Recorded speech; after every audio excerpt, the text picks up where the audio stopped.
अस्सलाम वालेकुम students, I hope you people are doing good. As you know very well कि हम लोगों ने चैप्टर नंबर 12 स्टार्ट किया हुआ था, coordination and control, and in the last video lecture we discussed about thyroid gland and parathyroid gland. आप लोगों को पता होना चाहिए इनकी लोकेशन क्या है, इनके हार्मोन्स कौन कौन से हैं, उन हार्मोन्स का फंक्शन क्या है, और अगर हार्मोन्स प्रॉपर्ली सिक्रेट नहीं हो रहे, प्रॉपर्ली प्रोड्यूस नहीं हो रहे, तो फिर बॉडी में कौन कौन सी कंडीशंस हो सकती हैं, कौन कौन से डिसऑर्डर्स हो सकते हैं। So today we will continue the next topic, that is adrenal glands. Adrenal glands basically दो होते हैं और these are situated above your kidneys. Adrenal gland जो है इसके दो पार्ट्स होते हैं, outer part and inner part. Outer part is known as cortex and the inner part is known as medulla. Cortex और मेडुला दोनों ही हार्मोन प्रोड्यूस करते हैं। सबसे पहले हम बात करते हैं अड्रीनल मेडुला की। अड्रीनल मेडुला जो हार्मोन प्रोड्यूस करता है उसका नाम है एपिनेफ्रिन, या हम उसको अड्रीनालिन भी बोल लेते हैं। अब ये कब सिक्रेट होगा? जब हमारी बॉडी स्ट्रेस कंडीशन में होगी। स्ट्रेस कंडीशन क्या है? You are worried, you are in anger state, आपको डर लग रहा है या आपको एंग्जाइटी है, तो इस सिचुएशन के अंदर क्या होगा, जो एड्रीनल मेडुला है वो हार्मोन प्रोड्यूस करेगा एपिनेफ्रिन। आपको पता है हमने सिंपैथेटिक सिस्टम के बारे में पढ़ा था। सिंपैथेटिक सिस्टम जो है वो हमारी बॉडी को प्रिपेयर करता है स्ट्रेस कंडीशन से कॉप अप करने के लिए। तो बेसिकली सिंपैथेटिक सिस्टम जो है वो अड्रीनल ग्लैंड को भी स्टिमुलेट करता है कि वो एपिनेफ्रिन प्रोड्यूस करे, ताकि हमारी बॉडी जो है वो प्रिपेयर हो सके to overcome emergency situations. That's why हम अड्रीनालिन को या एपिनेफ्रिन को इमरजेंसी हार्मोन भी बोलते हैं। आपको क्वेश्चन पूछा जा सकता है व्हाट इज़ इमरजेंसी हार्मोन, या फिर ये पूछा जा सकता है कि हम इसको इमरजेंसी हार्मोन क्यों बोलते हैं। तो आपको पता होना चाहिए कि इसको इमरजेंसी हार्मोन इसीलिए बोलते हैं because it prepares our body to overcome emergency situations. So next हमारे पास है एड्रीनल कॉर्टेक्स। एड्रीनल कॉर्टेक्स जो है ये काफ़ी ज़्यादा हार्मोन सिक्रीट करता है। उन हार्मोन्स को हम लोग बोलते हैं कॉर्टिकोस्टेरॉइड्स। कॉर्टिकोस्टेरॉइड्स में काफ़ी ज़्यादा हार्मोन्स आ जाते हैं। अब कॉर्टिकोस्टेरॉइड्स जो है इनका फंक्शन ये होता है कि इन्होंने मेंटेन करवाना है balance of salts and water in blood. When a person experiences fear, anger or anxiety, the rate and the intensity of the heartbeat increases. अब ये बेसिकली उन्होंने ये बताया हुआ है कि किस तरह हमारी बॉडी प्रिपेयर होती है ताकि वो इमरजेंसी सिचुएशन को कॉप अप कर सकें या फेस कर सकें।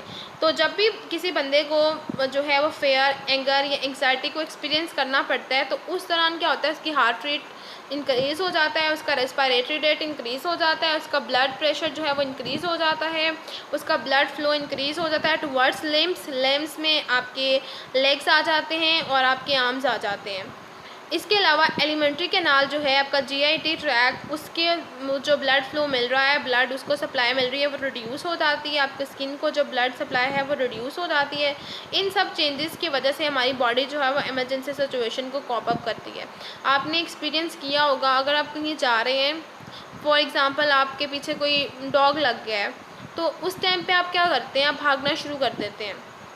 जब आप भागना शुरू करते हैं तो आपने नोटिस किया होगा आपका हार्ट रेट ज़्यादा हो जाता है, आपका जो रेस्पिरेटरी रेट है वो ज़्यादा हो जाता है, आपके लिम्स जो हैं वो ज़्यादा एफिशिएंटली काम करना शुरू हो जाते हैं, आप तेज़ी से भागना शुरू कर देते हैं। तो क्योंकि उस दौरान आपको भागने के लिए एनर्जी ज़्यादा चाहिए होती है, तो इसी वजह से ब्लड जो है वो आपके जो लिम्स हैं उनकी तरफ इंक्रीज़ हो जाता है, ब्लड फ्लो ज़्यादा होना शुरू हो जाता है। तो इस तरह हमारी बॉडी जो है वो इमरजेंसी सिचुएशन को फेस करती है। नेक्स्ट है पेंक्रियाज। पेंक्रियाज जो है ये बेसिकली एक ऑर्गन है और ये हमारे डाइजेशन के अंदर भी काफ़ी ज़्यादा इंपॉर्टेंट रोल प्ले करता है। अब पेंक्रियाज के दो फंक्शंस हैं, एक एंडोक्राइन फंक्शन, एक एक्सोक्राइन फंक्शन। तो ये एंडोक्राइन ग्लैंड के तौर पर भी काम करता है, ये एक्सोक्राइन ग्लैंड के तौर पर भी काम करता है। एक्सोक्राइन ग्लैंड में आपको पता है कि डक्ट्स होती हैं प्रॉपर, तो ये डक्टेड होता है। इस पोर्शन में जो है, जो एंडोक्राइन इसका पोर्शन होता है वो ये डक्टलेस होता है। एक्सोक्राइन जो है ये क्या करता है, डाइजेस्टिव एंजाइम्स को डक्ट के थ्रू सेक्रेट करता है इनटू योर स्मॉल इंटेस्टाइन, और वहाँ पर जाके जो है वो डाइजेशन के प्रोसेस में हेल्प आउट करते हैं, जो भी सेक्रेशंस होती हैं इसकी, डाइजेस्टिव एंजाइम्स वगैरह। सेकेंड जो है हमारे पास वो है एंडोक्राइन पोर्शन। एंडोक्राइन पोर्शन जो है ये डक्टलेस होता है और इस पोर्शन के अंदर जो है वो एंडोक्राइन सेल्स पड़े होते हैं, ठीक है, in the form of groups. उनको हम बोलते हैं islets of Langerhans. Islets of Langerhans जो है ये दो हार्मोन प्रोड्यूस करते हैं, इंसुलिन एंड ग्लूकागॉन। आपने इंसुलिन का नाम तो सुना होगा। अब ग्लूकागॉन का काम क्या होता है? ग्लूकागॉन ने करना होता है कि लिवर को इन्फ्लुएंस करता है कि ये क्या करे, ग्लूकोज रिलीज़ करे, ताकि हमारे पास ग्लूकोज ब्लड में जाए और ब्लड में जाके ग्लूकोज की कॉन्सेंट्रेशन जो है वो ज़्यादा हो जाए। इंसुलिन ने लिवर को इन्फ्लुएंस करना होता है कि ये क्या करे, ब्लड से अपटेक करे एक्सेस ग्लूकोज का और उसको जो है वो ग्लाइकोजन में कन्वर्ट कर दे और ब्लड ग्लूकोज कॉन्सेंट्रेशन जो है वो कम कर दे। तो बेसिकली ये दोनों मिलकर काम कर रहे होते हैं ताकि ब्लड का जो ग्लूकोज लेवल है वो मेंटेन रहे। अगर ब्लड ग्लूकोज लेवल ज़्यादा हो जाता है तो क्या होगा, हमारे पास इंसुलिन आएगी, इंसुलिन प्रोड्यूस होगी, इंसुलिन उसको जो है वो लीवर को इन्फ्लुएंस करेगी। लीवर जो है वो क्या करेगा, इंसुलिन को यूज़ करके जो है वो क्या करेगा, हमारे पास ब्लड के अंदर से जो ग्लूकोज है उसको अपटेक करेगा और ब्लड ग्लूकोज कॉन्सेंट्रेशन कम हो जाएगी। अगर ये होता है हमारे पास कि रिड्यूस होगी है कॉन्सेंट्रेशन ब्लड ग्लूकोज की, ठीक है, तो फिर हमारे पास ग्लूकागॉन सिक्रेट होगा, ग्लूकागॉन की सिक्रेशन होगी, लिवर इन्फ्लुएंस होगा, ग्लूकोज का रिलीज़ होगा ब्लड के अंदर और ग्लूकोज की कॉन्सेंट्रेशन ज़्यादा हो जाएगी। फॉर एग्जांपल अगर हम फास्टिंग कंडीशन के अंदर हैं तो फास्टिंग कंडीशन में ये होगा कि हमारा ग्लूकोज लेवल जो है वो रिड्यूस हो जाता है, तो उस दौरान ग्लूकागॉन जो है वो क्या करता है, हमारे ब्लड ग्लूकोज लेवल को जो है वो मेंटेन करवा रहा होता है। तो इस तरह ये दोनों मिलकर काम करते हैं। अगर दोनों में से किसी की भी सिक्रेशन के अंदर कोई इशू होता है तो उसकी वजह से बॉडी के अंदर कोई डिसऑर्डर हो सकता है। तो हम यहाँ पर जो डिसऑर्डर दिया गया है वो है डायबिटीज़। तो हम देखते हैं कि डायबिटीज़ क्यों होती है। आपको पता है कि इंसुलिन जो है इसने क्या करवाना होता है, ग्लूकोज की कॉन्सेंट्रेशन ब्लड के अंदर कम करवानी होती है। लीवर को कहना होता है, स्टिमुलेट करना होता है कि ये अपटेक कर ले।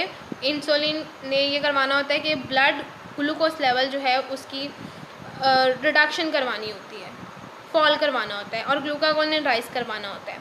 अगर किसी इशू की वजह से पेंक्रियाज के अंदर कोई इशू हो गया है, इंसुलिन प्रोड्यूस करने वाले सेल्स जो हैं वो डिस्ट्रॉय हो गए हैं, इंसुलिन प्रॉपर प्रोड्यूस नहीं हो रही, तो उस दौरान क्या होगा, ब्लड ग्लूकोज कॉन्सेंट्रेशन ज़्यादा हो जाएगी और उस पेशेंट को हम बोलेंगे या उस पर्सन को बोलेंगे कि इसको डायबिटीज़ मेलाइटिस है। तो डायबिटीज़ मेलाइटिस को अगर हम सिंपल डिफ़ाइन करें तो ये हो सकता है, इसमें इस कंडीशन में ये होता है कि ग्लूकोज की कॉन्सेंट्रेशन इंक्रीज़ हो जाती है due to reduction of insulin. अब जिन पर्सन्स को डायबिटीज़ होती है उनको डायबिटिक्स बोलते हैं। डायबिटिक्स जो होते हैं उनका वेट लूज़ होना शुरू हो जाता है, उनके मसल्स वीक होना शुरू हो जाते हैं, उनको थकावट बहुत ज़्यादा फ़ील होती है। इसके अलावा उनको प्यास बहुत ज़्यादा लगती है। उनके अगर कोई ज़ख़म हो गया है, कोई चोट लगी है, तो हीलिंग बहुत स्लो होती है। इसके अलावा यूरिनेशन बहुत ज़्यादा होती है। तो ये कुछ सिम्टम्स हैं डायबिटीज़ की। अगर किसी पर्सन को जो है प्यास बहुत ज़्यादा लगती है, यूरिनेशन बहुत ज़्यादा होती है, हाथों और पाँव में जलन होती है, वो थका थका महसूस करता है, तो डॉक्टर उसे कहते हैं कि आप अपना जो है वो डायबिटीज़ का कोई टेस्ट करवाएं, जिसमें यूरिन टेस्ट वो रिकमेंड करते हैं या BGC टेस्ट जो है वो रिकमेंड करते हैं। उससे ये होता है, कन्फर्मेशन हो जाती है कि आया कि पेशेंट को डायबिटीज़ है या नहीं है। अब हम लोग जो डायबिटीज़ पेशेंट हैं, ठीक है, डायबिटिक्स जो हैं, उनमें क्योंकि इंसुलिन प्रोड्यूस ही नहीं हो रही तो ब्लड ग्लूकोज लेवल जो है वो बढ़ता जाएगा, तो वो बहुत ज़्यादा नुकसानदेह है। तो इस सिचुएशन के अंदर हम लोग जो उनको ट्रीटमेंट देते हैं, या तो हम कुछ टैबलेट्स कुछ लोग यूज़ करते हैं, कुछ लोग जो हैं वो इंसुलिन लेते हैं। इंसुलिन जो है वो हम बायोटेक्नोलॉजी के थ्रू बनाते हैं, बैक्टीरियाज को यूज़ करके, ह्यूमन इंसुलिन जीन इस्तेमाल करके, और उसको फिर एक्सट्रैक्ट करते हैं। एक्सट्रैक्ट करने के बाद हम लोग उनको वायल्स की फॉर्म में जो है वो मार्केट में भेजते हैं, और फिर जो डायबिटिक पेशेंट्स हैं वो उनको यूज़ करते हैं, और इस तरह जो है उनका ग्लूकोज लेवल जो है वो मेंटेन रहता है। अगर वो इंसुलिन नहीं यूज़ करेंगे, मेडिसिन नहीं खाएंगे, तो उनका जो डायबिटिक्स में बहुत ज़्यादा इशू हो जाता है। डायबिटिक्स पेशेंट्स के अंदर हार्ट का मसला हो सकता है, या फिर उनको जो है ब्लड वेसल्स का इशू हो सकता है, कार्डियोवास्कुलर डिसऑर्डर्स हो सकते हैं। अब हम लोग जो टेस्ट करते हैं डायबिटीज़ को चेक करने के लिए वो है BGC टेस्ट। BGC टेस्ट जो है ये यूरिन टेस्ट भी करते हैं। यहाँ पे आपकी बुक में BGC टेस्ट के बारे में लिखा हुआ है, तो हम इसी को डिस्कस करते हैं। BGC टेस्ट हम बोलते हैं ब्लड ग्लूकोज कॉन्सेंट्रेशन टेस्ट। इसमें हम लोग ब्लड ग्लूकोज कॉन्सेंट्रेशन को ही चेक करते हैं, और ये हम टेस्ट क्यों करवाते हैं, ताकि हम डायबिटीज़ को डायग्नोज कर सकें। ब्लड ग्लूकोज जो है उसको हम लोग फास्टिंग बेसिस में मेजर करते हैं रैंडमली, या आफ्टर मील भी कर लेते हैं, ठीक है। अब ज़्यादातर जो है वो फास्टिंग कंडीशन में करते हैं। उसकी रीज़न ये है कि जब हम लोग फूड खाते हैं तो ऑलरेडी हमारी बॉडी के अंदर जो है ग्लूकोज का नॉर्मल कॉन्सेंट्रेशन से ज़्यादा लेवल हो जाता है, क्योंकि अभी भी हमने खाना खाया है, अभी प्रॉपर डाइजेशन नहीं हुई, तो ब्लड के अंदर जो है वो ग्लूकोज भर जाएगा। तो इसकी वजह से जो टेस्टिंग है उसमें इशू आ सकता है कि वो फॉल्स टेस्टिंग हो सकती है, हमें रिज़ल्ट गलत मिल सकता है। तो इसीलिए ज़्यादातर जो है वो हम लोग क्या करते हैं, फास्टिंग बेसिस के ऊपर टेस्ट करते हैं, ताकि कोई एरर का चांसेस ना हो। बट ऐसा भी नहीं है कि हम खाने के बाद नहीं करते, खाने के बाद भी कर सकते हैं, बट फिर हम लोग जो है लेवल जो है उसको थोड़ा डिफरेंट रख लेते हैं, यानी कि फिर हम रेंज डिफरेंट रख लेते हैं। जैसे फॉर एग्जांपल नीचे आपको उन्होंने दिया गया है, रिज़ल्ट दिया गया है कि अगर हम आफ्टर 8 to 10 आवर फास्ट के बाद करें तो डायबिटिक पेशेंट्स के अंदर जो हमारे पास ग्लूकोज की कॉन्सेंट्रेशन है 126 mg/100 ml होती है, या इससे ज़्यादा होती है। और यही अगर हम लोग जो है वो खाने के बाद करें, या कोई हमने ग्लूकोज ड्रिंक पिया है 2 घंटे बाद करें, तो वो 200 mg/100 ml होती है डायबिटिक पेशेंट्स के अंदर। तो ये बेसिकली लेवल फिर हम लोग थोड़ा चेंज कर देते हैं, थोड़ा सा बढ़ा देते हैं, ताकि हमें पता चल जाए एग्जैक्ट पता कि इसको डायबिटीज़ है या नहीं है। So this is all about pancreas. I hope कि आपको समझ आई होगी। तो काइंडली जो है इन टॉपिक्स को अच्छे से कर लें, और कन्फ्यूजन से बचने के लिए आप टेबल बना सकते हैं। टेबल बनाकर जो है वो आप इस टॉपिक को अच्छे से कर सकते हैं। टेबुलर फॉर्म में सारे ग्लैंड्स लिखें, आगे उनके सेक्रेशंस लिखें, उनके आगे फंक्शन लिखें और डिसऑर्डर्स लिखें।